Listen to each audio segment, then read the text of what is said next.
What would have it been like to see Jesus ride into Jerusalem?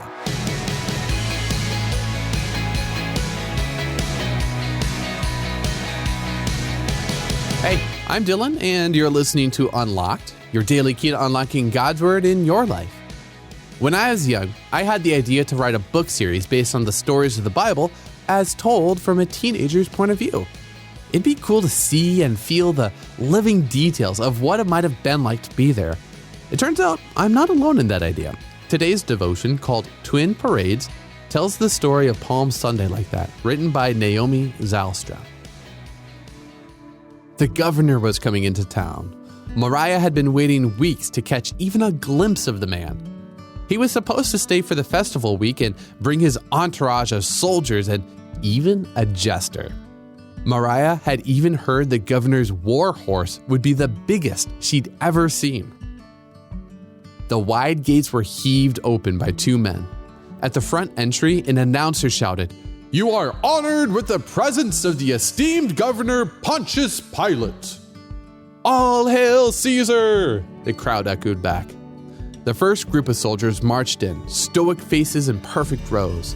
"Soon, I'll get to see the governor soon," she thought. Then, from the other side of the city, she heard a commotion.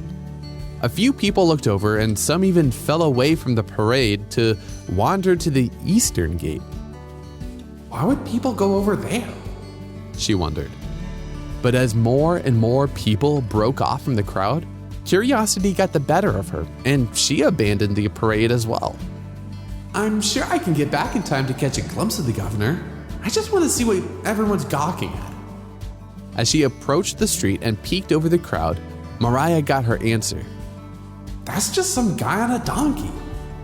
A disappointed frown crept over her face. She plucked up the courage to ask a woman next to her. "Excuse me?" She pulled on the woman's sleeve.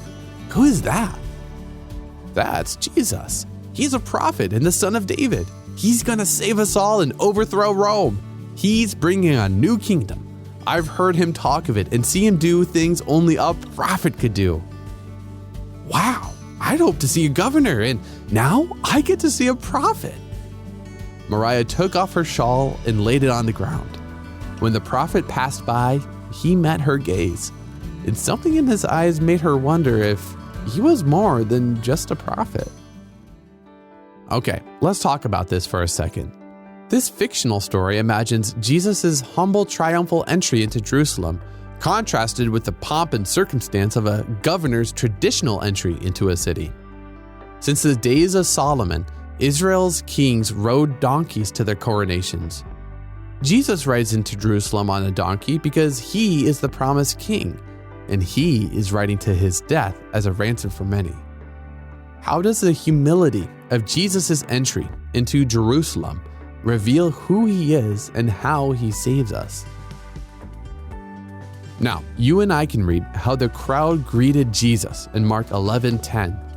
"Blessed is the coming kingdom of our father David. Hosanna in the highest heaven." I'd encourage you to dig a little bit deeper and read Matthew 21, 1 through 11, and Philippians 2, 1 through 11, to keep God's Word alive in your life. Unlocked is a resource from Keys for Kids Ministries. If you want to learn more about the story of Jesus written throughout the Bible, then Unlocked is just the place for you to be.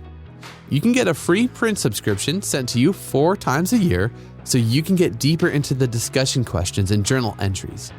And get yours for free at unlocked.org and tap subscribe in the menu. And come back for tomorrow's devotion with Natalie. How Joseph in the Old Testament could forgive even his worst enemies, his own brothers. But until then, I'm Dylan, encouraging you to live life unlocked, opening the door to God in your life.